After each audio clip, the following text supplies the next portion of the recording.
Hello and welcome. Thank you once again for joining me on this very program. I appreciate you wherever you are connecting from.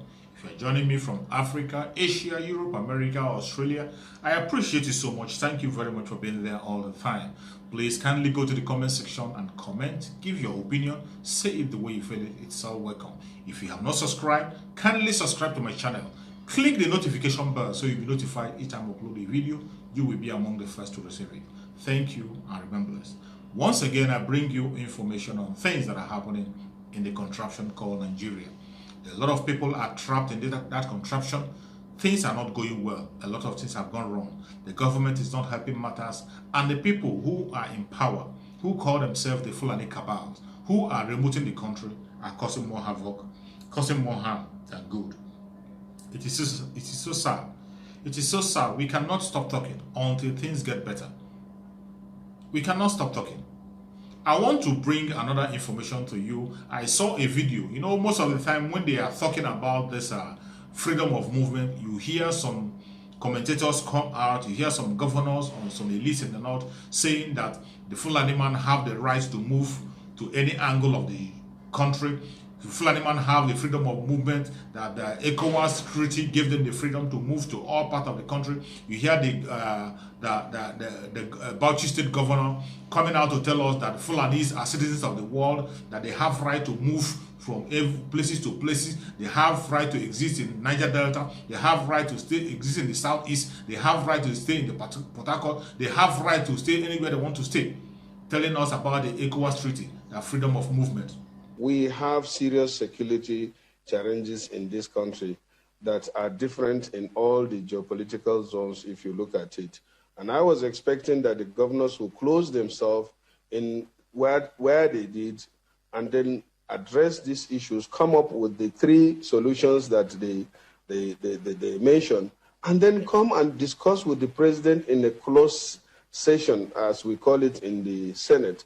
Not to come out and then talk to the media and then issue a blanket statement, for example. I'm not concerned about what they said, but like the open grazing system, which they say they'll ban it in all the South and that people cannot move, not addressing how they will accommodate or look at the constitutional issues that will come as to freedom of movement, which every individual is concerned with, and how practical is that decision to be implement.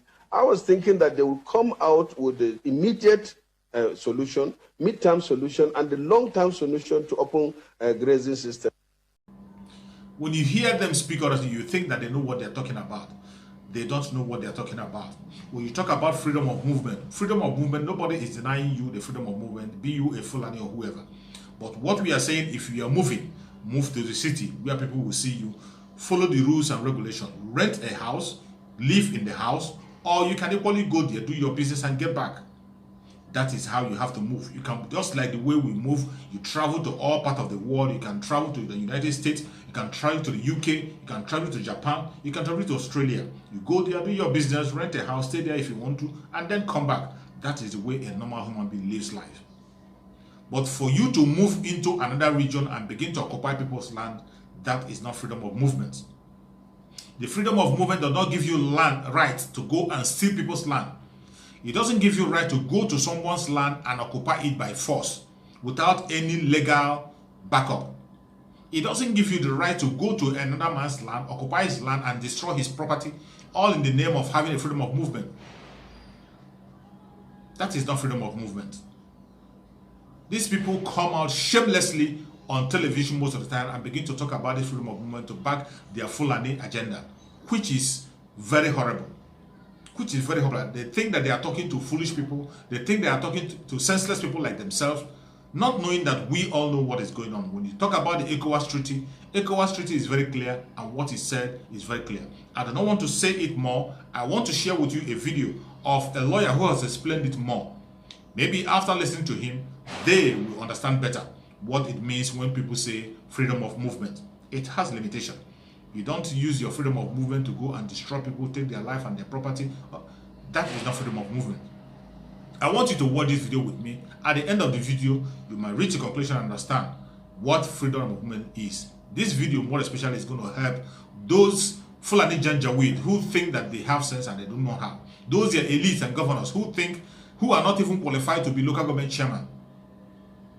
At the end of the day, they force themselves into the place to become governor or whatever, even presidents. I want you to watch this video carefully. At the end, you go to the comment section, put your comments, and say what you think about what the lawyer had to say. Let's watch.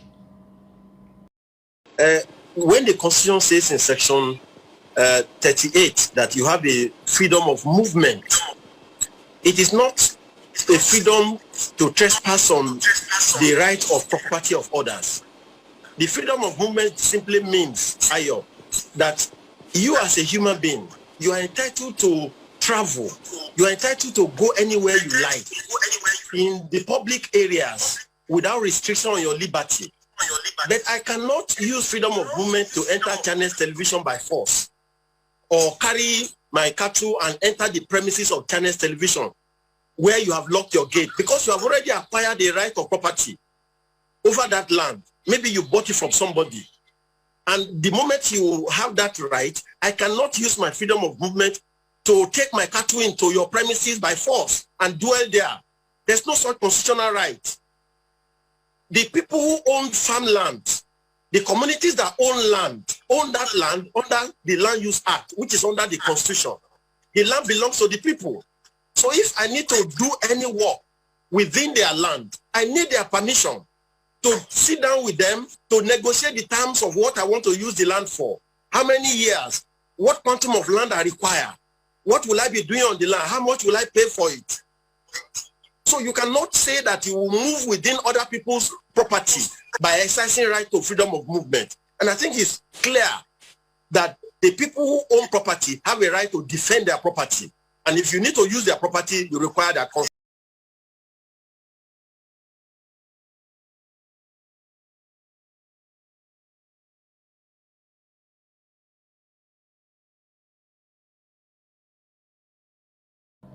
Well, you can agree with me.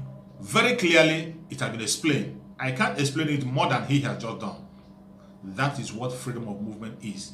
You do not use your freedom of movement to go and steal people's land, take their property, or kill them. If you try such, anybody you trespass in his or her land or her property has the right to defend him or herself. And in the process of defending him or herself, your own life might go. It's all allowed. It's not against the law. We all have the right to defend ourselves. We all have the right to defend our neighbors, defend our families, defend our properties. If you think that your freedom of movement guarantees you to come to my land and take my land, take my property, kill me and kill my family, you are mistaken. I am going to defend myself. Likewise, I'm asking you to defend yourself. If anybody steps into your boundary to take your land, take your property, or steal anything from you, defend yourself with every means possible. Take the person's life if possible. Defend yourself. Self-defense is allowed. We have to defend ourselves. Self-defense is not a crime. All over the world, it is not a crime. You have the right to defend yourself at all times. Do not be silent and allow yourself to be killed. Thank you for watching, and remember